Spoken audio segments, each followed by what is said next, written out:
நாம் இன்று சிந்திக்கக்கூடிய பொருள் உலக மதம். அதாவது ஆங்கிலத்தில்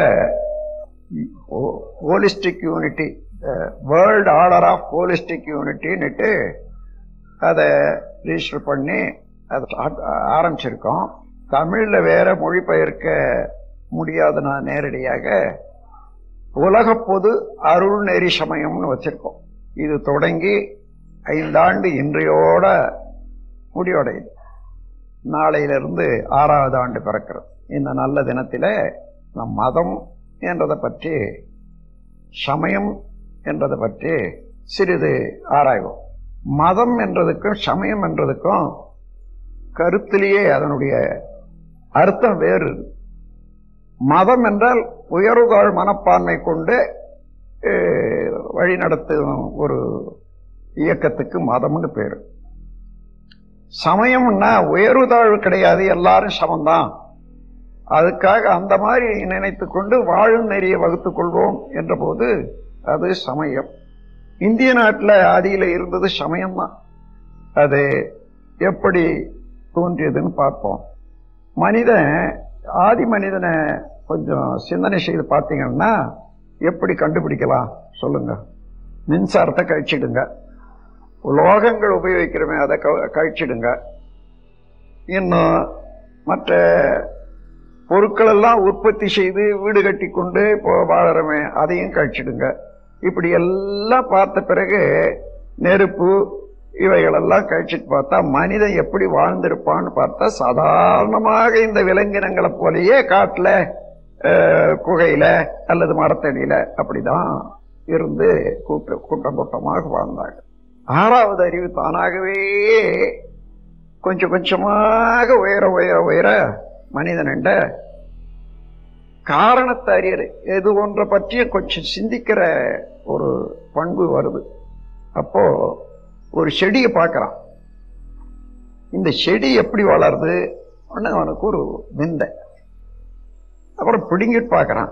அடியில ஒரு விதை இருக்குது, விதையிலிருந்து தான் செடி வருது. ஓஹோ, ஒரு விதையில இருந்து தான் செடி வருதா?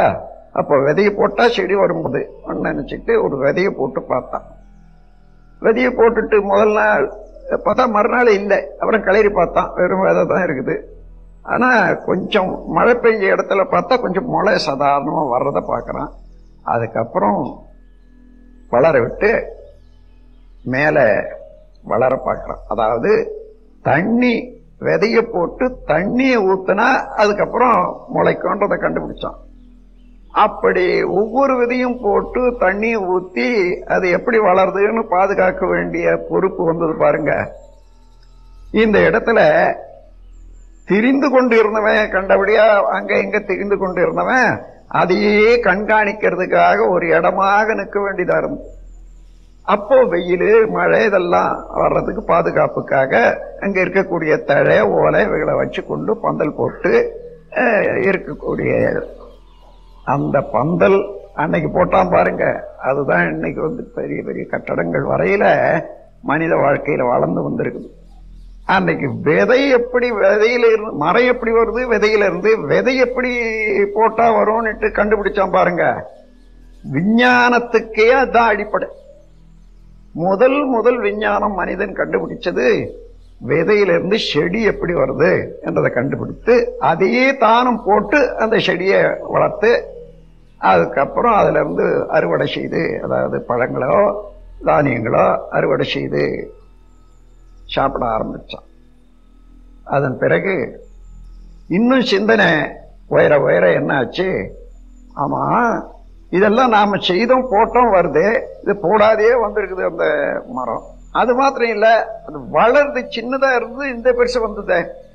இது யார் செய்யறது இந்த வேலை? அவனை கண்டுபிடிக்கணும்.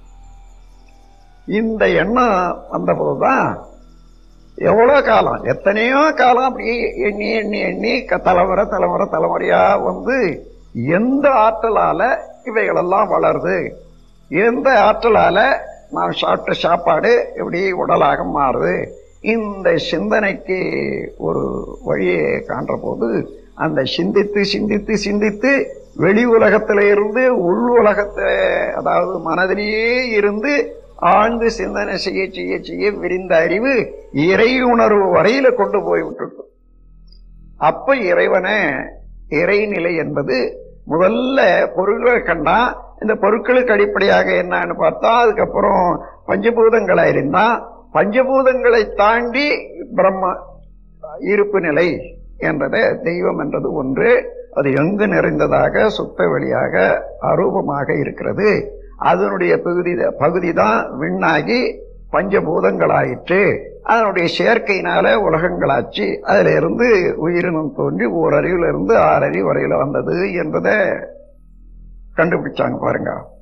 அப்போ அந்த பூரணமான ஆதி நிலைய பூரணம் என்று சொல்வதற்கு சிவம்னு சொன்னா, பூரணம்னு சொன்னா, அதனுடைய அதிலே இருந்துதான் உலகம் தோன்றியது, உயிர் தோன்றியது. நாம் எல்லாரும் தோன்றி வாழணும், எல்லாரும் ஒருவருக்கு ஒருவர் ஒத்தும் உதவியும் வாழணும் என்ற சமமான மனித பிறப்பை பற்றியும் அந்த வாழ்க்கை நோக்கத்தை பற்றியும் இதை அறிந்து நான் ஒருவர் ஒத்து உதவி வாழணும் என்ற பாருங்க, அதுதான் சமயமாச்சு.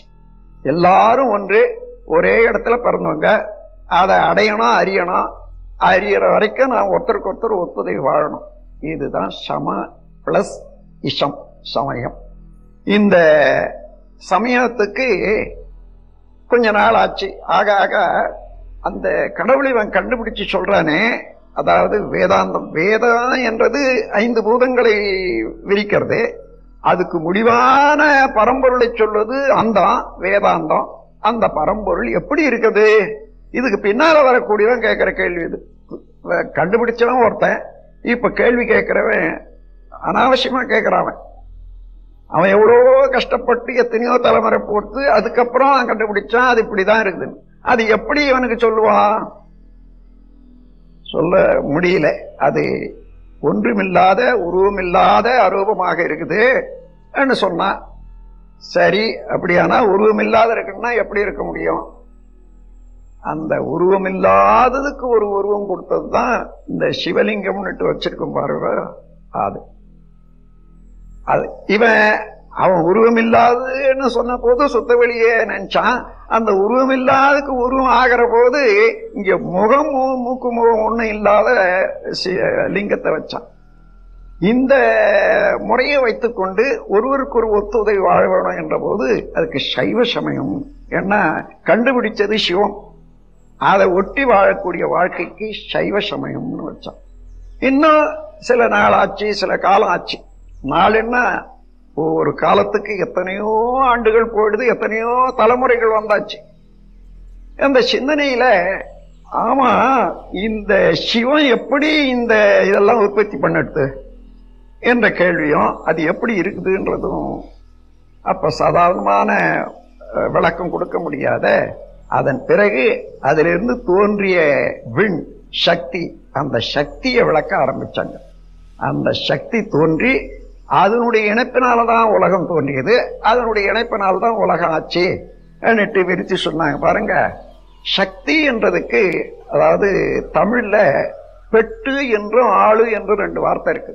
பெட்டுன்னா அதாவது ஒரு பரந்த பொருள்ல இருந்து ஒரு சிறிய பொருள் உற்பத்தி ஆச்சுன்னு சொன்னா அது அடங்கி இருக்கிறதுக்கு பெட்டு என்றும், அதை சுற்றி இருக்கிறதுக்கு ஆளு என்றும். அதான் இப்ப கூட ஆளுமை என்று சொல்றது. அப்ப பெட்டு என்று சொன்னத பெண் என்று மருவி, ஆளு என்று சொன்னத ஆண் என்று மருவி, ஆணும் பெண்ணுமாக சித்தரித்துக் கொண்டாங்க. அப்ப பெண்ணுக்கு சக்திக்கு பெண் வடிவம் கொடுத்து வணங்க ஆரம்பிச்சான். அவன் சக்தின்னு சொன்னத விண்ணுக்கு தான் சொன்னான். எங்கு நிறைந்த பறவெளியில நிறைந்த விண்ணுக்கு சக்தின்னு சொன்னா, இவன் சக்தின்னு எடுத்துக்கிறது பெண் வடிவத்தை உற்பத்தி பண்ணிட்டு இவன் இப்படி இந்த சமயத்துக்கு சாக்த சமயம்னு வந்தது 2வது. 3வது அந்த சக்தி எப்படிதான் இயங்குகிறது, எப்படி ஒன்னோட ஒண்ணு சேருது என்ற ஒரு ஆராய்ச்சியும் கேள்வி வந்த போதுதான் அதற்கு பின்னால வந்த மகான்கள் பலர் அதுக்கு விளக்கம் கொடுக்க ஆரம்பிச்சாங்க. அதாவது சக்தி என்பது விண்ணு, அது சுழற்சியில் இருக்குது. அந்த சுழற்சியில் இருப்பதனால ஒன்றோடு ஒன்று மோதி சத்தம் உண்டாகுது எப்பவும். அப்ப சுழற்சியாக இருப்பதும் சத்தம் உண்டாக்குவதும் ஒலி உண்டாக்குவதும் தான் விண் என்று சொல்லி அந்த விளக்கத்தை கொடுத்தாங்க பாருங்க. சரி,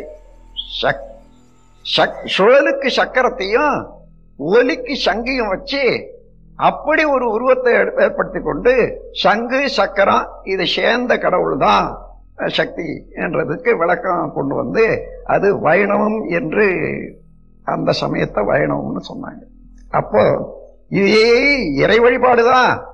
இறை நிலைய முதல்ல சக்தின்னு சொன்னா அந்த சக்திக்கு வடிவம் கொடுக்க முடியல, பெண்ணுன்னு சொன்னா அதன் பிறகு அதனுடைய விளக்கம் விஞ்ஞான முறையில விளக்கம் கொடுக்கிற போது ஒலியும் சுழலுமாக எடுக்கிற போது அதை சங்கு சக்கரமாக ஆக்கி கொண்டான். இப்போ நமக்கு மகாவிஷ்ணு அவதாரம் ஆயிப்போச்சு. இதுக்கு இந்த மதத்துக்கு வைணவ மதம்னு வச்சாங்க. அதாவது சாக்தம், சைவம், சாக்தம், வைணவம் மூன்றாச்சா. வேறு வேறையா இருக்குது. இப்போ மூணு ஒன்றே தான். அதனுடைய விரிவாற்றல் தான், விரிவு விளக்கம் தான். அதற்கு முன்னதாகவே மனிதன் எல்லாமே சூரியனால் தான் நடக்குது என்ற ஒரு கருத்து பிராக்டிக்கலா வருது பாருங்க. அந்த இதை ஒப்புக்கொண்டவங்க இது சூரியன் தான் கடவுளாக இருக்குது எல்லாருக்கும், அதுதான் எல்லா செயலும் நடத்துது, அதையே நாம் வழிபடணும்னு வந்த மக்கள் அது சௌர சமயம்னு வச்சுக்கிட்டாங்க. அதை இப்ப நாளாச்சு. அதன் பிறகு இந்த காந்த சக்தியை கண்டுபிடிச்சான் பாருங்க. எல்லா இயக்கங்களுக்கும் காரணமாக உள்ள காந்த சக்தியை கண்டுபிடிச்சான். கண்டுபிடிச்ச பிறகு இது அஞ்சு பூதங்களாக இருந்து அது ஒன்னோடு ஒண்ணு ஒட்டி இயங்கிறது கவர்ச்சியினாலையும் தள்ளி நிறுத்துறது எழுச்சியினாலையும் தான் இருக்குது. இது ஐம்பூதங்களாக இருந்து இந்த உலகத்தை இயக்கி கொண்டிருக்குது என்ற விளக்கத்துல வந்தவங்க அந்த காந்த சக்திக்கு ஒரு வடிவம் கொடுக்கணுமே. எப்படி வந்தது? காந்தம் என்பது இருப்பு நிலையாக உள்ள சுத்த வெளியும் இயக்க அலையாக உள்ள அலையும் ரெண்டும் சேர்ந்து காந்தமாச்சு. சக்தியும் சிவமும் சேர்ந்து அது காந்தம் என்பதாக ஆச்சு. அந்த காந்தம் அழுத்தம், ஒளி, ஒலி, சுவைமனம், உருவம், ஒளி, ஒலி, சுவைமனம் என்ற 5ஆக பரிணாமம் அடைந்திருக்கிறது என்ற போது அந்த இயற்கைக்கு 5 கரம், ஐங்கரன் வச்சு அந்த காந்தத்துக்கு ஓங்காரம், அதாவது அதனுடைய இருப்பு நிலை விளக்க முடியாது, உருவம் இல்லை, ஓம் என்ற வடிவத்தை ஒன்ன கொடுத்து ஆ உ இம் என்னும் 3 வார்த்தையை சேர்த்து ஓம்னு சொன்னாங்க. ஆனா அருவமானது, உருவமாக எழுச்சி பெற்றது விண்ணு. இந்த 2 சேர்ந்து கூடி இந்த அலையும் அதுவும் சேர்ற போது எல்லாவற்றையும் விழுங்கி விடவும் எல்லாவற்றையும் விழத்தக்க அளவுக்கு காந்தமாக இருக்கிறது என்ற போது அது ஐங்கரன் என்று சொன்ன போது அந்த ஓம் என்ற எழுத்த வடிவமாக வச்சுக்கொண்டு அதை ஆளுக்கு முன், அதாவது ஆள் உருவத்துக்கு முன்னால மாட்டி இப்ப விநாயகர் ஜனிச்சாச்சு. இப்போ காணபத்தியம், இதுக்கு பேரு காணபத்தியம் என்பது இந்த சமயத்துக்கு பேரு. இப்ப வந்த வரிசையில இப்ப காணபத்தியம் வேற இல்லவே இல்லை, அதே அதனுடைய விரிவாற்றல் தான். பின்னால சித்தர்கள் வந்து கண்டுபிடித்த பிறகு இந்த ஐம்பூதங்களையும் அல்லாத அழுத்தம், ஒளி, ஒலி, சுவை, மனம் இதை தாண்டி மனமாகவும் இருக்கிறது காந்த சக்தி தான் என்றது. அந்த காந்தத்துக்கு 6 வகை நிகழ்ச்சிகளை கொண்டாந்தாங்க. அந்த 6 வகை நிகழ்ச்சிகள்ல வச்சு சக்தியும் சிவமும் சேர்ந்து, அவன் என்ன சொன்னா, சக்தியும் சிவமும் சேர்ந்து ஒரு பிள்ளை பிறந்தது, ஓங்கார சுரூபமானது, அதுதான் காந்தம், அதனாலதான் உலகம் நடக்குது. யாருமே அதை மனதில் நினைத்து கொண்டாதான் எல்லா சீராக அடையும்னு அந்த தத்துவத்தை பெருமை பாராட்டினாங்க. பின்னால இந்த இது வந்த பிறகு சக்தியும் சிவமும் சேர்ந்து பிறந்த பிள்ளைக்கு முகம் 6, அழுத்தம், ஒளி, ஒலி, அதாவது உருவம், ஒளி, ஒலி, சுவை, மனம், மனம், இங்கே மனமும் சேர்ந்து இருக்கிறது என்று சொல்லி காந்தம் என்பதை காந்தன் என்பதாக்கி காந்தன் அறுமுக கடவுள் என்றதை கொண்டு வந்தாங்க பாருங்க. இதுதான் கௌமார சமயம். இப்போ எதையாயிலும் இயற்கை தாண்டி அந்தாண்ட சொல்லுதா வேற சொல்லுதான்னா இல்லை. மனித வளர்ச்சிக்கு தகுந்தவாறு எந்தெந்த அளவுல அறிவு விரிஞ்சதோ அந்த அளவுல கண்டுபிடித்தான். இதற்கு பின்னால சடங்கு சம்பிரதாயங்கள் அதெல்லாம் சேர்த்து மனிதனுக்கும் கடவுளுக்கும் வேறுபாட்டை, அதாவது நீ அவனை பார்க்க முடியாது அடைய முடியாது நான் தான் சொல்லணும்னுட்டு மத்தியில ஒரு குறுக்க ஒரு ஆள் வந்தாங்க பாருங்க, அது என்ன சொல்றது, புரோக்கர். அப்படி எல்லா இடங்கள்லயும் இந்த நாடு உலகம் முழுவதிலும் உள்ள நாடுகள்ல இப்படி மனித ஆற்றலுக்கும் அவனுடைய வழிபாட்டுக்கும் அந்த சமயத்துல எங்களுக்கு தான் தெரியும் நான் தான் அதை செய்தேன்னு சொல்லி அப்படி ஒரு இடத்துலயும் குருமார்கள் தோன்றினாங்க. அவங்கதான் அவர்களுடைய வரவுக்காக மக்களை அடக்கி ஆள்வதற்காக கடவுள் நிலையை அறியாத செய்வதற்காக ஏற்படுத்தின எல்லா சடங்குகளும் தான் இன்னைக்கு நாம வச்சுக்கிட்டு பிறண்டுகிட்டு இருக்கிறோம். எந்த சடங்கு எடுத்து பார்த்தாலும் சரி, நீ நேரடியாக கடவுளை தெரிஞ்சு கொள்ள முயற்சிக்கவோ கூடாது. நீ என்னன்னு சொல்ல வேண்டியது, அதுக்கு கட்டணம் எனக்கு கொடுக்க வேண்டியது, நான் பார்த்துக்கிறேன் நீ போ என்று சொல்லி எல்லா சமயத்திலும் எல்லா இடங்கள்லயும் அதேதான். நீங்க ஒரே இடத்துல நம்ம தமிழ்நாட்டில் இருக்குது, வடநாட்டில் இருக்குது, இந்து மதத்தில் இருக்குதுன்னு நினைக்க வேணாம். எல்லார் இடத்துலயும் அந்த மையத்துல வந்த குருமார்கள் இருக்காங்களே, அவங்க அந்தந்த நேரத்துக்கு அந்தந்த காலத்துக்கு ஏற்றவாறு ஏற்படுத்திய சடங்கு முறைகள் எல்லாம் இன்னைக்கு ஒரு சடங்கு முறையிலையும் ஒவ்வொரு இடத்துல அர்த்தம் இருக்குது.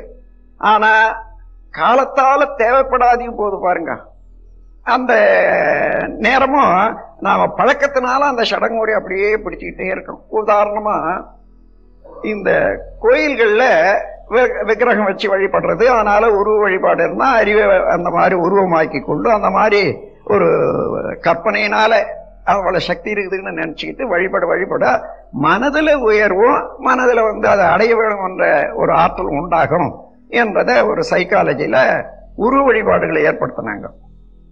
அந்த உருவ வழிபாடுகளுக்கு முதல்ல உருவ வழிபாடுன்னா முதல்ல ஏதாயிலும் செய்வாங்க, அதே போல உருவத்தை கொஞ்சம் வழிபட்டுட்ட பிறகு அதை தண்ணியில கரைச்சிடுவாங்க. அந்த மாதிரி இருந்தது முதல்ல உருவ வழிபாடு. இது என்னடா இது தினந்தோறும் செய்து தினந்தோறும் கரைக்கிறதா இருக்குதே அப்படின்ட்டு பின்னால கல்லுல செதுக்க ஆரம்பிச்சான். கல்லுல செதுக்காச்சு. அதுக்கப்புறம் அதுக்கு துணி கட்ட வேண்டியதா இருந்து, அந்த காலத்துல இருந்து துணி கட்டுறது வருது பாருங்க. இந்த சிவலிங்கத்தில இருந்து மனிதன் அன்னைக்கு போட்டிருந்தானே புலித்தோல், யானைத்தோல், இவைகள் எல்லாம் அதையே போட்டு வச்சான். அதுக்கு பின்னால மர உரி தரிக்க ஆரம்பிச்சதுல மர உரி போட்டான். அதற்கு பின்னால பட்டு ஆரம்பிச்ச பிறகு பட்டை போட்டான் கடவுளுக்கு. அது பின்னாலதான் இந்த நூற்றாண்டுல தான் நைலான் வந்துருக்கு. இப்ப எந்த கடவுளுக்கு படங்கள்ல கூட நீங்க பாத்தீங்கன்னா நைலான் உடையில தான் எல்லா கடவுளும் உலகி கொண்டு இருக்காங்க. இப்படி மனிதன் எந்த எந்த வகையில அவன் வாழ்க்கையை தன்னை ஆக்கி கொண்டிருக்கானோ அதே போல கடவுளுக்கும் ஒரு உருவம் கொடுத்து செய்யலாம். அப்படி வந்த இடத்துல அந்த காலத்துல எல்லாம் சந்தைன்னு நடக்கும். நீங்க உங்களுக்கு தெரியாதில்ல. சந்தைன்னா கிராம சந்தை, நகர சந்தை, பெரிய அதாவது ராஜ்ய சந்தை 3 வகையா இருக்கும். கிராம சந்தையெல்லாம் வாரம் ஒரு தரம் கூடும், நகர சந்தையெல்லாம் மாதம் ஒரு தரம் கூடும். வருஷத்துக்கு ஒரு இடம் கூடுறதுதான் அதாவது கேபிட்டல். அந்த பொதுவாக அந்த நாட்டுக்கு ஒரு பொது இடம். அந்த மாதிரி வர்ற போது அந்த கேபிட்டல்ல ஒரு அதாவது கோயில்களை இருக்கு பாருங்க. அந்த கோயில்கள்ல உள்ளவர்கள் ஒரு உள்ள வியாபாரிகளோட ஒரு கூட்டு. எப்பவும் இந்த வியாபாரிகள் அரசியலோடவோ அல்லது மதங்களோட சேர்ந்துதான் வேண்டிய ஏற்பாடு செய்வாங்க. மக்களை மயக்கிறதுக்கும் அதுல பணம் உற்பத்தி பண்றதுக்கும். இவங்க 2 பேரும் கூடி என்ன செய்தாங்கன்னா, இப்போ இந்த சந்தை வருது, இந்த சந்தை நீடிக்கணும். ஒரு நாளைக்கு 2 நாளைக்கு இருந்துட்டு போட்டாங்கன்னா ஒன்னும் இதுவா இருக்காது, நீடிக்கணும். என்ன பண்றதுன்னு சொன்னான். சரி, நான் இந்த மாதிரி செலவணக்கம் இதெல்லாம் வச்சுக்கிறேன், கதையை எழுதி வச்சிருக்கேன். அந்த கதையெல்லாம் நடத்தி காட்டுற மாதிரி தினந்தோறும் ஒவ்வொரு நிகழ்ச்சிகளாக நடத்தி காண்பிக்கிறதுன்னு நான் சொல்றேன். நீங்கள் எல்லாம் ஆளுக்கு ஒவ்வொரு வியாபாரிகள் ஒவ்வொரு நாளும் உற்சவத்துக்கு பொறுப்பேற்றுக் கொண்டு அந்த பணத்தை நீங்க செலவு பண்ணுங்க. சரியா போச்சா? இன்னைக்கும் போய் நீங்க எந்த கோயில ஒன்னா விசாரிச்சு பாருங்க, ஒவ்வொரு வியாபார கூட்டு தான் ஒரு நாளைய உற்சவத்தை நடத்துவான். என்னைக்கோ நடந்தது. அந்த மாதிரி 10 நாளைக்கு தொடர்ந்து நடைபெற போது வரக்கூடிய ஜனங்கள் சுத்தி இருக்க திரும்பி வர ஒரு நாளைக்கு நடந்த வியாபாரம் 10 நாளைக்கு நடந்தா என்ன? அதனால போனா போகுதுன்னு அள்ளி கொடுக்குறாங்க. இவங்க எப்படியாயிலும் பெரட்டி அங்க இருக்கக்கூடியவங்க அதை சாப்பிட வேண்டியது. அதுதான் ஒரே ஒரு நோக்கம். இன்னைக்கு அந்த மாதிரி இருந்த ஒரு திருவிழாக்கள் இன்னைக்கு நடக்கக்கூடிய விதத்தை பாருங்க. பக்தி இருக்குதா? கடவுளுடைய ஒரு தத்துவம் இருக்கிறதா? உடல் நலம் ஏதாயிலும் உண்டா? மனவளம் ஏதாயிலும் உண்டா? அல்லது சமுதாயத்துக்கு ஏதாயிலும் நன்மையான முறையில ஏதாவது நடக்குதான்னா இல்லவே இல்லை. இப்ப எந்த இடத்துல பெரிய உற்சவம் நடந்தாலும் நம்ம அங்க உள்ள நகராட்சி 1,00,000 ஊசி, கால்ரா ஊசி, இன்னும் அம்மையாக்கு இது, அப்புறம் மற்ற இதெல்லாம் ஏற்பாடுகள்லாம் செய்யணுன்ற அளவுதான் தலைவலியாக இருக்குதே தவிர, அப்படியும் போற ஜனங்களுக்கு பணம் செலவு, நெருக்கடி, சாப்பாடு இல்லை, வரும்போது ஒரு வியாதியை வாங்கிட்டு வர்றது. இப்படி வந்த போது இப்போ இல்லை நாம விடுறோமா, அதை குறைச்சிக்கிறோமான்னா இல்லை. ஏன்னா பழக்கம். இந்த பழக்கத்தில இருந்து விடுபடக்கூடியதான் லிபரேஷன், விடுதலை என்று சொல்றது வேற ஒண்ணும் இல்லை. பழக்கத்தில இருந்து நாம் மாட்டிக்கிட்டு இருக்கும் பாருங்க, அதுதான் நமக்கு ஒரு செயின். அந்த விலங்குல இருந்து நம்ம விடுபட்டுட்ட பிறகு நம்ம அறிவும் நம்ம ஆற்றலும் மிகும். இந்த காலத்துல கூட அதை சிந்திக்க முடியலன்னா, சிந்திச்சு யாராயிலும் ஒருத்தன் சொன்னான்னா அவனை எல்லாரும் சேர்ந்து மூட்டை கட்டிடுறது. எத்தனையோ பேர் அனுப்பிச்சுட்டாங்களே இல்லையே, நீங்க பாக்குறீங்களே. அது இப்படியோ இந்த 80 வருஷம் வரைக்கும் நான் தப்பிச்சுக்கிட்டு இருந்தேன். அதுக்கு காரணம் என்னன்னா, அவங்கள நேரடியாக குற்றத்தை எடுத்து சொன்னாங்க. நான் சொல்றதே இல்லை. நீங்க இப்படி செய்யுங்க நல்லது, இதை செய்யுங்க நல்லது, இதை செய்யுங்க நல்லதுன்னு தான் சொல்லுவேனே தவிர, நீங்க அதை செய்யாதீங்க அது கெட்டது, நீங்க ரொம்ப போற வழி தப்புன்னு சொல்றதே கிடையாது. அந்த அடிப்படையில தான் நான் ஒரு கவி கூட எழுதியிருக்கேன். குற்றவாளி பாவி என்று யாருமில்லை உலகிலே, குறைகளுக்கு காரணமோ பழைய சமுதாயம். இப்ப இவனாண்ட போய் அது குற்றம்னு சொல்றதுக்கு இல்லை. நீண்ட காலமாக வந்த சமுதாயத்துல வரக்கூடிய குற்றம் அது பரவி மனித நேரத்துல இருக்கிற போது அவன் அந்தந்த தவறுகளை செய்யறான், தெரியாதையே செய்யறான், பழக்கத்தினால செய்யறான், அறியாமல செய்யறான், தேவையினாலையும் செய்யறான். அத போய் இவனாண்டத்தான் குற்றம் இருக்குது, இவனுக்கு தான் தண்டனை கொடுக்கணும்னு சொல்றதுக்கு இல்லை. மொத்தமே சமுதாயமே மாறி ஆகணும். எப்படி? அரசியலால மாறாது, மதத்தால மாறாது, பொருளாதாரத்தினால மாறாது. அறிவை உயர்த்தி, அறிவை திருத்தி, அறிவு என்ற வெளிச்சத்தை வச்சுக்கிட்டு தான் சமுதாயம் மாறணும் என்பதுதான் அந்த அடிப்படையில வகுத்தான் 1958வது ஆண்டு என்னுடைய பிறந்த நாள்ல 14ஆம் தேதி இந்த சங்கம் உலக சமுதாய சேவா சங்கம் என்ற ஒரு பெயரால ஸ்தாபிக்கப்பட்டது. அன்றையிலிருந்து இன்னைக்கு வரைக்கும் அது நடந்துட்டு வருது. ஆக இப்படி வந்த சமயம் பின்னால என்னாச்சு? துண்டு துண்டாதான மக்கள் வாழ்ந்து வந்தாங்க அந்த காலத்துல. அதாவது ஒரு ராஜ்யமோ ஒரு கிராமமோ மற்ற இது தொடர்பில்லாதையே இருந்தது. பின்னால வந்த வேக வாகன வசதிகளாலையும் செய்தி போக்குவரத்து காரணமாகவும் பொருளாதாரத்தில் விஞ்ஞான முறையில் உற்பத்தி சாதனம் பெருகிய காரணத்தினாலையும் வியாபாரமோ விரிந்தது. ஒரே ஒரு நாட்டில் உற்பத்தி ஆகக்கூடிய பொருள் பல நாடுகளுக்கும் மூல முடுக்குக்கும் விரிய ஆரம்பிச்சு. இன்னைக்கு நான் இந்த உலக நாடுகள்ல பல நாடுகள் போயிருக்கேன். அது இல்லாம எல்லா நாடுகள்ல இருந்து வரக்கூடிய மக்களோட தொடர்பு கொண்டு பார்க்கறதா எல்லா நாடுகளுடைய மக்களோடவும் தொடர்பு கொண்டிருக்கேன். அப்படி பார்க்கிற போது இப்போ டோக்கியோல செய்யக்கூடிய இந்த சோனியோன்ற ஒரு இது இருக்குன்னு வச்சுங்க, அதாவது டேப் ரெக்கார்டரு அல்லது டேப், எந்த ஊர்ல போய் பார்த்தாலும், எந்த வீட்டுல பார்த்தாலும், எந்த குடிசையில என்ன பார்த்தாலும் அங்க இருக்கும். அப்போ எந்த அளவுல உலகம் இணைஞ்சி இருக்குது பாருங்க. அந்த மாதிரி ஒவ்வொரு நாட்டினுடைய பொருளும் அப்படிதான். ஆகவே அந்த முறையில இன்னைக்கு உலகம் இணைஞ்சிட்ட பிறகு ஒண்ணுக்கு ஒண்ணு வித்தியாசம் வருது. அன்னைக்கு அந்த கடவுள் தன்மையை உணர்த்தவனுக்கு அது அவன் ஒரு வாழ்க்கையில சீர்திருத்தம் சொல்றான். என்ன, கடவுளை அறிய வேண்டியது அவசியம், அதோட மனிதனோட ஒருவர் ஒத்து உதவி வாழ வேண்டியது அதை விட அவசியம். இந்த இரண்டும் வேணும் என்று சொல்லிதான் அந்தந்த சமயத்துல இருந்தவர்கள் எல்லாம் அங்க உள்ளவங்க சேர்த்து கடவுளை வணங்குவதற்கு ஒரு வழியும் முறையும் வகுத்து வச்சுக்கொண்டு அறநெறியின் மூலமாக மக்கள் சமுதாயம் ஒழுங்கா வாழணும் என்பதை ஏற்படுத்தினாங்க. இத கோர்வை பண்ணி அது இலக்கியங்களாகவோ அல்லது நூல்களாகவோ வேதங்களாகவோ மாத்தி அங்கங்க இத பிரச்சாரம் செய்து ஒரு கூட்டு குழுவாக ஏற்படுத்தி கொண்டு மக்கள் வாழ முயற்சி பாருங்க. அதுதான் மதம் என்ற பேர். நீ ஆண்டால் அவர் குரு, நான் சிஷ்யன், கடவுள், மனிதன், இப்படி எல்லாம் வேறுபாடையும் காட்டி அதன் பிறகு அதெல்லாம் நாம் எப்படி நடந்து கொள்ளணும் என்றது ஒவ்வொன்றையும் எடுத்து காட்டும் போது அதுதான் அந்த உயர்தாழ் மனப்பான்மையை வைத்துக்கொண்டே மற்ற நிர்வாகத்தை நடத்துறது என்பது மதமாச்சு. அங்க உயர்தாழ் இல்லாத எல்லாம் இறைவன் என்ற ஒன்றுதான் என்ற போது சமயமாக இருந்தது, இப்ப மதமாச்சு. அந்தந்த மதங்கள் அந்தந்த இடத்துல உள்ள வசதிப்படி வளர்ந்தாலும் ஒன்றோடு ஒன்று மக்கள் கூட்டம் ஒழுங்கு சேர, ஒரு நாட்டு மக்கள் இன்னொரு நாட்டுல போக, ஒரு நாட்டு மக்கள் பல நாட்டுல பரவி இருக்க, அந்தந்த அவங்களுடைய பழக்க வழக்கத்துக்கும் அங்கங்க உள்ள பழக்கத்துக்கும் வித்தியாசம் வரும்.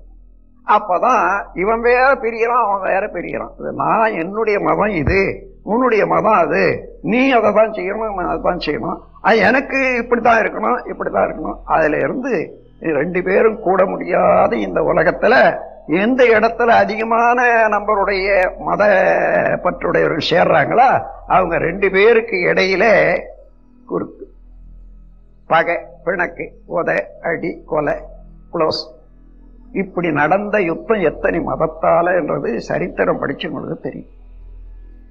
அந்த சரித்திரத்தினுடைய கடைசியில தான் இருக்கும். நான் நியூயார்க் பக்கத்துல நியூ ஜெர்சின்னு ஒரு பெரிய மாகாணம், எல்லா இண்டஸ்ட்ரீஸ் எல்லாம் அதிகமா இருக்கிறதெல்லாம் அங்கதான். அங்கதான் முதல்ல நாம ஆரம்பிச்சது மேனாட்டு. இது 1972. அப்போ ரக்கர்ஸ் யூனிவர்சிட்டின்னுட்டு ஸ்டேட் இது, அதுல லிவிங்ஸ்டன் காலேஜ்னு ஒரு தனிய காலேஜ். அதுல இருந்து நான் அங்க இருந்தவங்க என்னண்ட இனிஷியேஷன் பெற்று தினந்தோறும் தவம் செய்வாங்க, விளக்கம் கொடுப்பேன். அவங்களெல்லாம் பார்த்துட்டு இது என்ன புதுமையா இருக்குது, ஐயா சொல்றது ரொம்ப நல்லா இருக்குது, why not we arrange a public meeting இந்த இதுலயே அந்த மாதிரி வைக்கலான்னுட்டு ஒரு நாள் வச்சாங்க. ஒரு நாள் வச்சா நம்ம சங்கத்தை பற்றியும் நம்முடைய கொள்கை பற்றியும் இந்த ஸ்கை சிம்பிளிஃபைட் குண்டல் யோகா பற்றியும் அதனுடைய பெருமை பற்றியும் எடுத்து சொன்னேன். எல்லாருக்கும் ரொம்ப வியப்பு. அது அந்த வியப்புல இருந்து மீண்டும் அது ரொம்ப பேர் எடுக்கல, கொஞ்சம் பேர் வந்தாங்கன்னு வச்சுங்களேன், சிலர் விட்டு போச்சு. இவங்களெல்லாம் போய் மற்றவங்களோட சொல்லியிருக்காங்க. அவர்களெல்லாம் ஐயோ நாங்க அதை எழுந்துட்டோமே வருத்தப்படுற போது மீண்டும் என்ன செய்தாங்க, நாமே இந்த காலேஜ் சார்பிலேயே ஒரு மீட்டிங் அரேஞ்ச் பண்ணி சுவாமிஜியை கூப்பிட்டு பேச வைக்கணும் சொன்னாங்க. சரின்னுட்டு அப்படியே அவர்களே பிரச்சாரம் அதெல்லாம் நோட்டீஸ் எல்லாம் அடிச்சு இன்னைக்கு நான் பேச போறாங்கன்னு பெரிய ஹால் அங்க ஏற்படுத்துறாங்க. நான் அங்கிருந்து நானு ஆங்கிலேயர்கள் ஒரு 10 பேரு, நான் இந்தியர்கள் ஒரு 4-5 பேரு எல்லாரும் சேர்ந்து அந்த படி ஏறி போறோம்.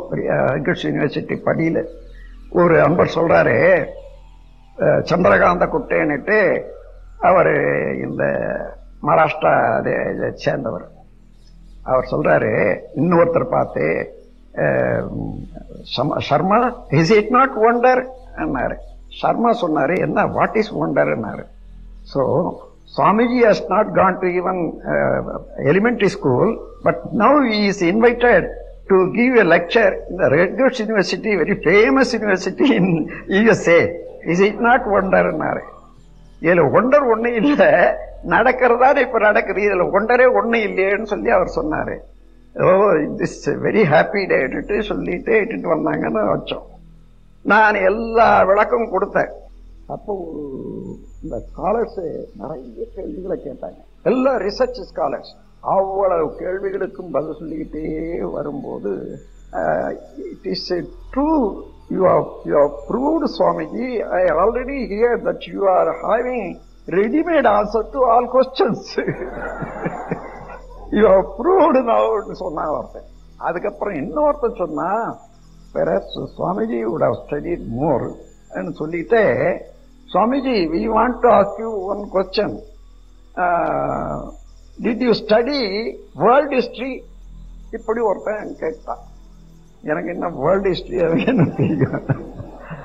அதுக்கப்புறம் சொன்னேன், வேர்ல்டு ஹிஸ்டரி தெரியாது, எனக்கு படிக்கல, but I know what is the content of the world history. May know இட்னா சரிதான், எல்லாம் சரியா போச்சு, எல்லாரும் சொல்லிதானே ஆகணும். இப்போ இந்த உலகத்துல தோன்றி மனிதன் வாழ்ந்துட்டு வர்ற போது இதுல நம்ம மக்களை வழிநடத்துறதுக்கு 3 விதமான தலைமை ஏற்பட்டது. ஒன்று மத தலைவர்கள், இன்னொன்று அரசியல் தலைவர்கள், மூன்றாவது பொருள்துறை தலைவர்கள்.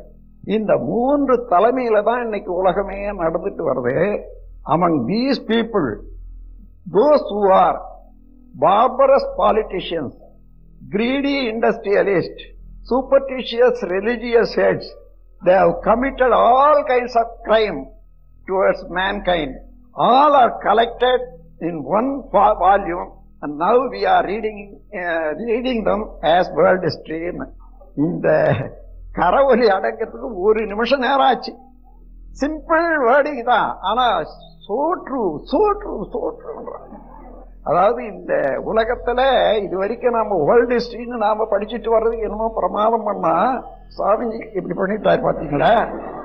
என்ன இந்த உலகத்துல சூப்பர்டிஷியஸ் பிலீஃப்னா ஒரு மூட நம்பிக்கை உள்ள மதவாதிகளும், பார்பரஸ் பாலிட்டிஷியன்னா முரட்டுத்தனமான அரசியல்வாதிகளும், பேராசை கொண்ட பொருளாதாரவாதிகளும், இந்த 3 பேர் உலக சமுதாயத்துக்கு இழைத்த தீங்குகளின் கொடுமைகளின் ஒரு தொகுப்பு தான் இன்னைக்கு உலக சரித்திரமாக நாம் படித்துக் கொண்டிருக்கிறோம் என்ற போது, இதை தவிர வேற என்ன உண்மை?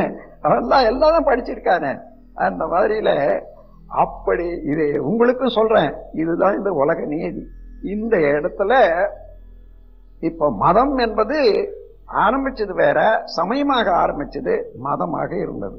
ஆனாலும் இது ஒன்றோடு ஒன்று சேர்ந்த போது இப்ப என்ன, ஒரு மதத்துக்கு ஒரு மதம் விரோதம் இல்ல. விரோதம் இல்லைன்னா என்ன பண்றோம் தெரியுங்களா? சரி, அந்த மதத்துல என்னென்ன செய்யறாங்களோ அதை நாமும் ஃபாலோ பண்றோம், அந்த மதத்துல என்ன செய்யறாங்க அதை ஃபாலோ பண்றோம். ஒவ்வொருத்தருக்கு 10-20 சடங்கு முறைகள் கூடிட்டே இருக்கு. உதாரணமா நான் இங்க பொங்கலுக்கு பொங்கலிட்டு பூசை போடுறது பொங்கல் பண்டிகை. பண்டிகைன்னா என்ன அர்த்தம்? பண்டிகைன்னு பேரு. அதாவது அந்த காலத்துல அறுவடை வந்தவுடனே எல்லாருக்கும் பிரிச்சு கொடுக்கறதுக்கு, வேலைக்காரருக்கு, அந்தந்த வாழ்க்கையில தொகுப்பா இருக்கக்கூடியவங்களுக்கெல்லாம் அதை பிரிச்சு கொடுக்கறதுக்கு ஒரு நாளை வச்சிருந்தாங்க. நம்ம தமிழ்நாட்டுல பொங்கல் தான் அதுக்கு உரிய நாளாக இருந்தது. வடநாட்டுல தீபாவளி, அத கோதுமை அறுவடை காலத்துல அங்க இருந்தது.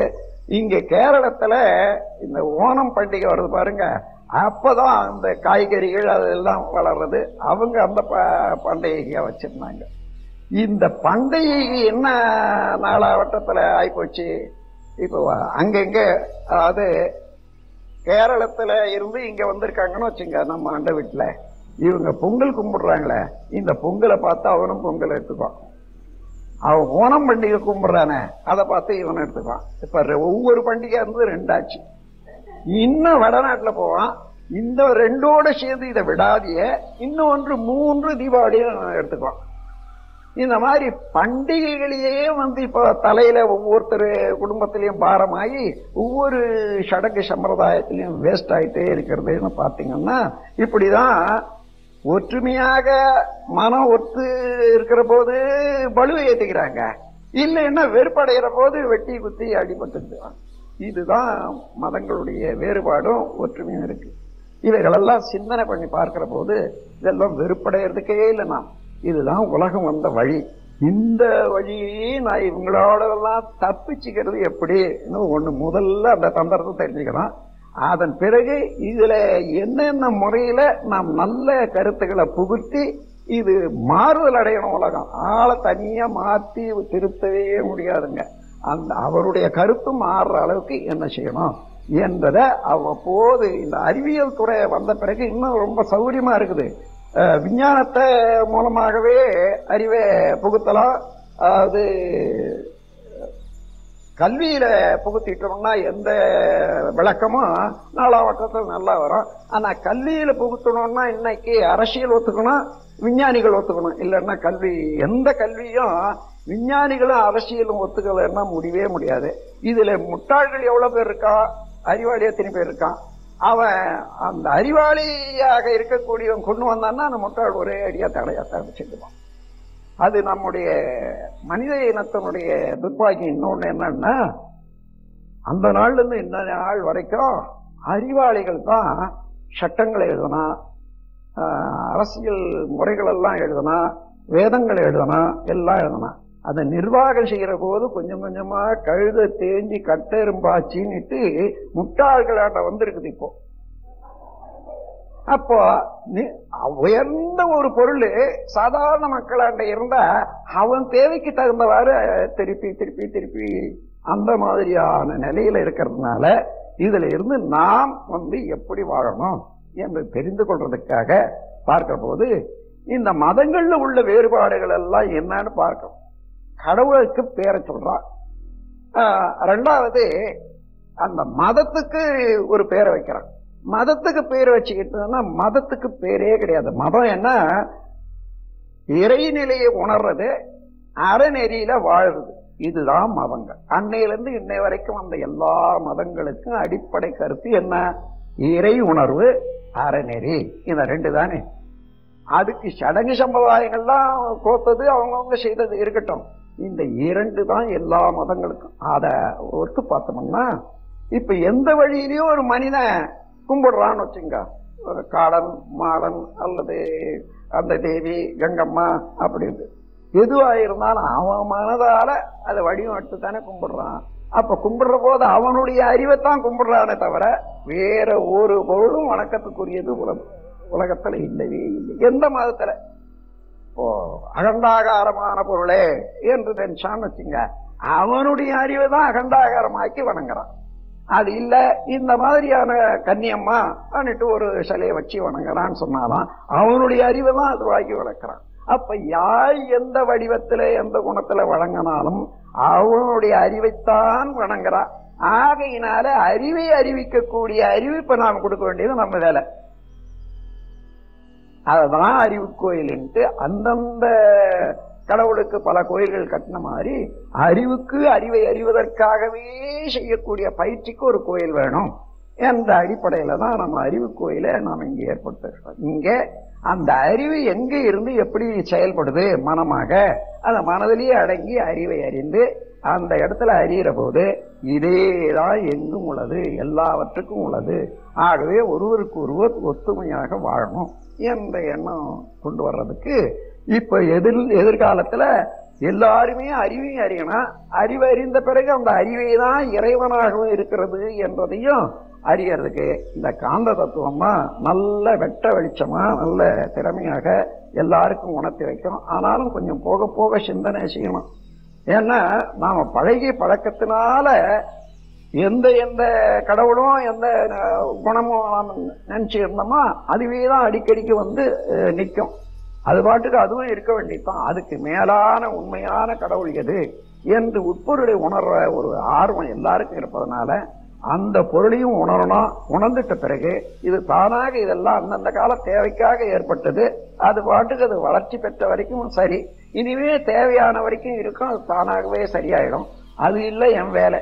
என் வேலை இந்த அறிவை இறைவனே அறிவாக இருக்கான், எல்லாருக்குள்ளவும் இருக்கான் என்பதை கற்றுக் கொடுக்கறது தான் என்ற அளவுக்கு இப்ப இதுக்கு எல்லா மதங்களும் இந்த இடத்துல வேறுபாடு இல்லாத கடவுள் என்றது அருவமான எங்கு நிறைந்த சுத்தவெளி, அதனுடைய நுண்ணிய இயக்கம்னா சக்தியாகி அதனுடைய அலைதான் காந்தமாகி பிரபஞ்சம் முழுவதும் நடந்து வருது.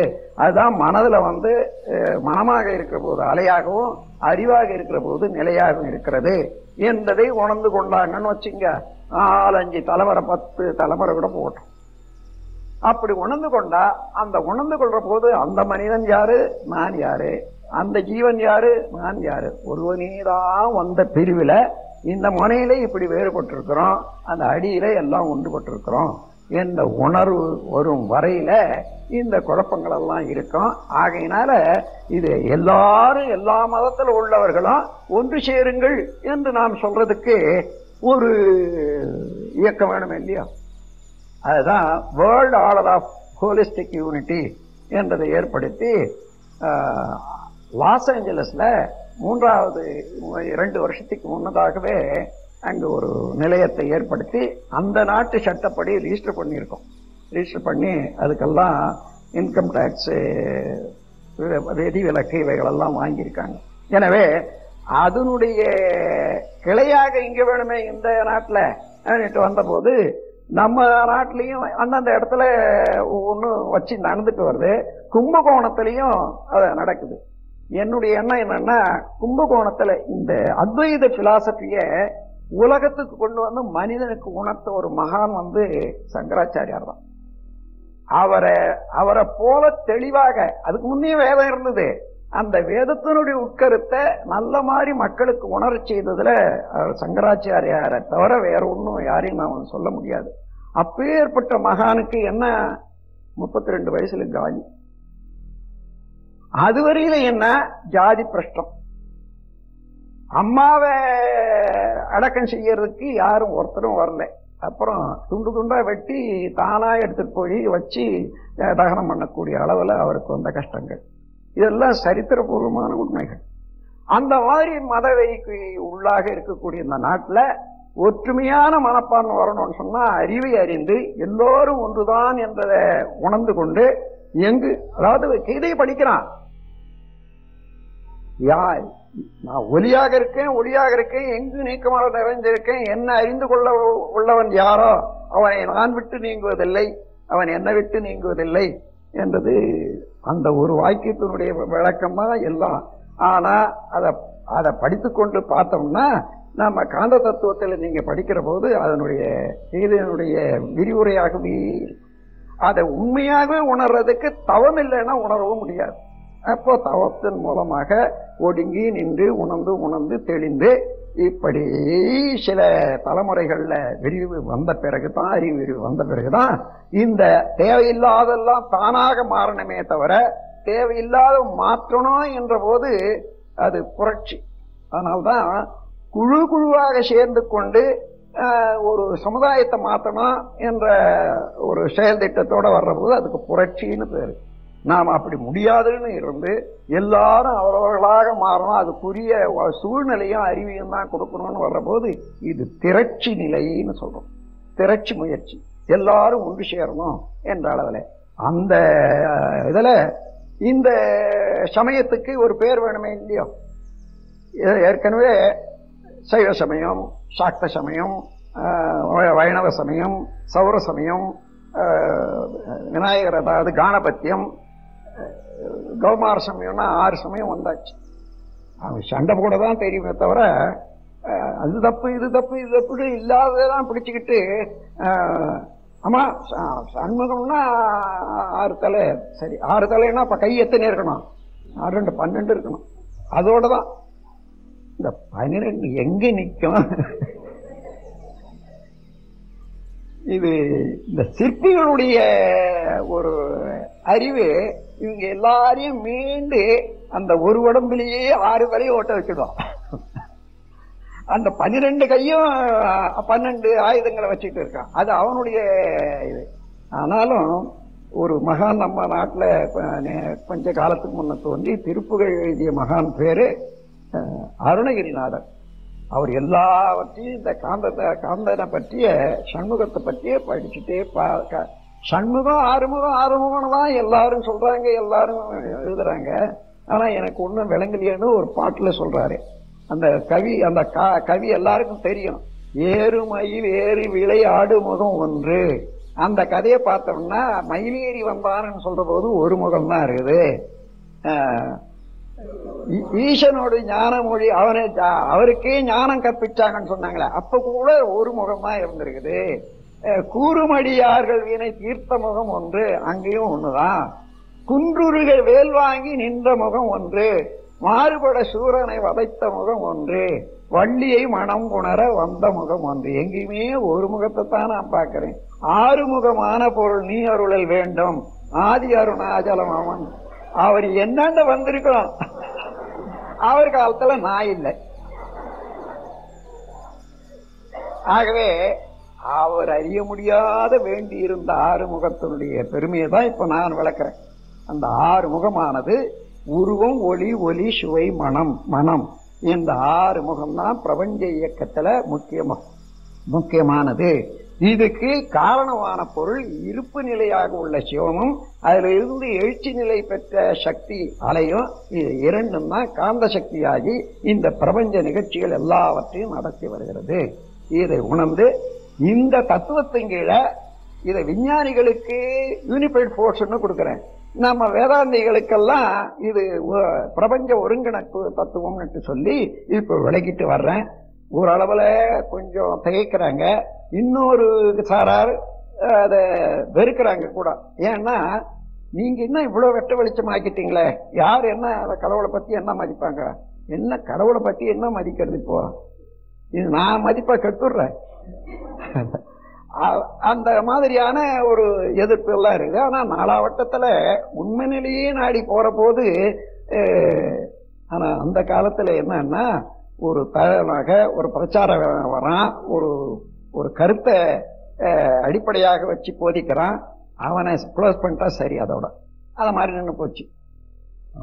சாக்ரட்டிஸ் என்ன சொன்னாரு, இதெல்லாம் இல்லை, நீங்க சொல்றதெல்லாம் தெய்வம் இல்லை, உண்மையான கடவுள் ஒரு இது இப்படித்தான், அதனால இதெல்லாம் பொய்ன்னு சொல்லி அதை இளைஞர்களுக்கு அதை போதனை பண்ணாரு. இவ்வளவுதான் செய்தான்.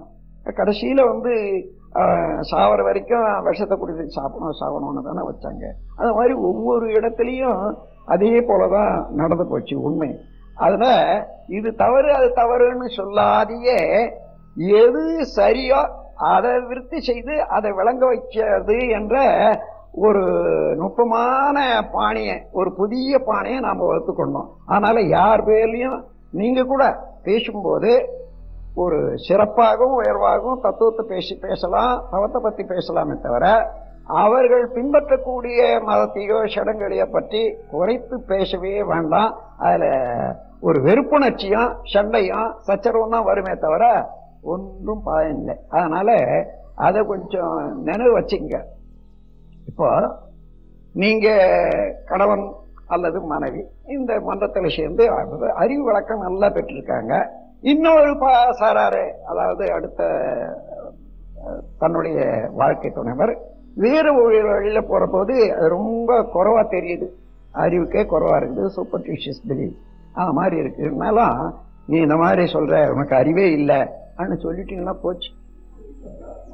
அதை விட சரி ஒரு தேங்காய் வேணுமா, இந்த ரெண்டு, ஏன் விளைவு பாருங்க, ஒரு தேங்காய் உடைச்சா அதாவது ஒரு முடிதான் வீட்டுக்கு வரப்போகுது,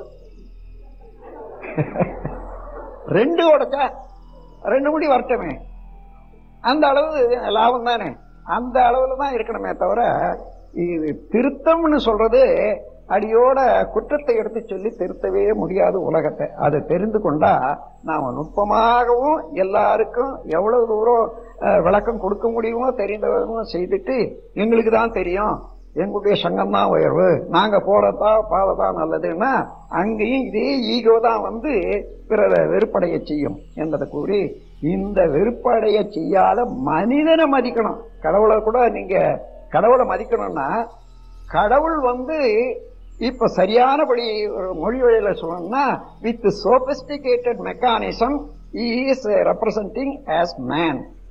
அதாவது பல விஞ்ஞான இணைப்புகளாக கூடிய ஒரு உடல் அமைப்போட வந்த மனிதனாகத்தான் உயர்ந்த சிறப்பாற்றலாக இருக்கக்கூடியவள் கடவுள் என்ற போது திருமூலர் என்ன சொல்றாரு, படமாட கோயில் பகவர்கொன்றீவாயேல் நடமாடும் கோயில் நம்பர்க்கு நட்டமே. படமாட கோயில்னா அதாவது பல மாடங்கள் அமைச்ச கோபுரங்கள் இருக்குதே, அதை உடைய கோயில், அந்த கோயில் இருக்கக்கூடிய கடவுளுக்குன்னு நினைச்சு நீ என்ன செய்தாலும் சரி அது உனக்கு நஷ்டமா? பழமாட கோயில் பகவர்க்கொன்றிவாயேல் நடமாடும் கோயில் நம்பர்க்கு நட்டமே. நடமாடும் கோயில் நம்பர்க்கொன்றிவாயேல் பழமாட கோயில் பகவர்க்கு ஏற்குமே. அந்த மாதிரி நடமாடும் கோயிலாக உள்ள மக்களுக்கு செய்யக்கூடிய நன்மை, அதுக்கு உள்ளாக இருக்கக்கூடிய இறைவனே இருக்கிறதுனால அவன் அடையிற மகிழ்ச்சியும் திருப்தியும் எல்லா, அதாவது கடவுளுக்கு ஏற்பாக இருக்கும் சொல்றாரு. அதை எழுதிட்டு இன்னொரு இடத்துல அதுக்கு விளக்கமாக இன்னொரு இடத்துல எழுதுறாரு, புண்ணியம் செய்வோர்க்கு பூ உண்டு நீருண்டு, அண்ணல் அது கண்டு அருள் புரிவான் சொல்றாரு. இத பக்தி மார்க்கத்தில் உள்ள ஒரு 2 பேர் பெரிய ஆளுங்க அதுக்கு வியாக்கியானம் எழுதியிருக்காங்க கல்கியில ஒரு காலத்துல. என்ன புண்ணியம் செய்யணும்னு சொன்னா, பூ இருக்குது, மரத்துல பூத்த பூ இருக்குது, தண்ணி இருக்குது, இந்த தண்ணியை கொட்டி தலையில சுவாமிக்கு அந்த பூவை போட்டு வந்தா அந்த புண்ணியம் நீ செய்த பாவமெல்லாம் தலை விடும் சொல்றான். அவர் சொல்றது புண்ணியன்றது மனித உயிருக்கு செய்யக்கூடிய எல்லாத்துலயும் உணவளிப்பத்தான். அந்த உணவு உற்பத்தி பண்றதுக்கு பூமி இருக்குது, தண்ணி இருக்குது. புண்ணியம் செய்வோருக்கு பூ உண்டு நீர் உண்டு. நீ அதை 2ஐயும் சேர்த்தீங்கன்னா உனக்கு அண்ணல் அது கண்டு அருள் புரிவான். இது எல்லா புண்ணியத்தையும் வசதின்னு மேலானதுன்னு சொல்றாரு. சொல்லிட்டுதான் படமாட கோயில் பகவர்க்கு அந்த கவி சொல்றாரு. மக்கள் இப்படி திருப்பி கொள்றாங்க. அவங்களால போய் தப்பு நீங்க சொல்றதுன்னு சொல்ல முடியுமா? அது எந்த பக்கமாயிலும் இடிக்கும். எனவே அந்த மாதிரி சமுதாயத்துல வெறுப்புணர்ச்சி ஏற்படுத்திக் கொள்ளாதீங்க. நாம் செய்யத்தான் சரியாக இருந்த போதிலும் கூட அது இன்னொருத்தருக்கு சொல்லவே கூடாது, எடுத்துக்காட்டவே கூடாது. அவர்கள் விரும்பியவர்களுக்குத்தான் இந்த உணர்வு பற்றியும் உலக சமுதாய சேவா சங்கத்தை பற்றியும் இருக்கணுமே தவிர, விரும்பாதவர்களாக சொல்ற போது எதிர்ப்பும் அலட்சியம் தான் உண்டாகும். எனவே ஆசிரியர்களாக இருக்கக்கூடியவர்கள் பேசுற பேச்சில இதெல்லாம் கொஞ்சம் ஜாக்கிரதையா தான் வச்சுக்கணும். நீங்க பாத்தீங்களா, என்னுடைய பேச்சில ஒருத்தருக்கும் மனம் புண்படாத, அதே நேரத்துல அறிவுக்கு உணர்வை கொடுக்கறது தான் என்னுடைய இது. இதையே நீங்க ஃபாலோ பண்ணணும். இல்லைன்னா இந்த கூட்டம் எல்லாத்தையும் தள்ளி விட்டுட்டு இவங்க தான் பேச்சுன்னு சொல்றாங்கயா, ஆமா, அவனுக்கு ஒன்றும் தெரியாது. அதனால அத கொஞ்சம் கொஞ்சமாதான், நல்லதாக இருந்தாலும் கொஞ்சமாதான் வளர விடணும் என்று கூறி இந்த உலக சமயத்தின் பெருமையை உங்களுக்கு எடுத்துக்காட்டி, இந்த மாதிரியான எல்லாரும் ஒன்று என்று எண்ணி உண்மையான இறைநிலையை கண்டு அற உணர்வையும் பெற்று உலகில் வாழ்வதற்கு உரிய ஒரு சமயம் வேண்டுமா வேண்டாமா? அந்த சமயத்துக்கு பேர் தான் உலக சமயம். அந்த சமயம் தான் நாம் பின்பற்றி நாம் இப்பொழுது வாழ்ந்து கொண்டிருக்கக்கூடிய சமயம் என்று கூறி, இந்த இனி வருங்காலத்துல ஒரு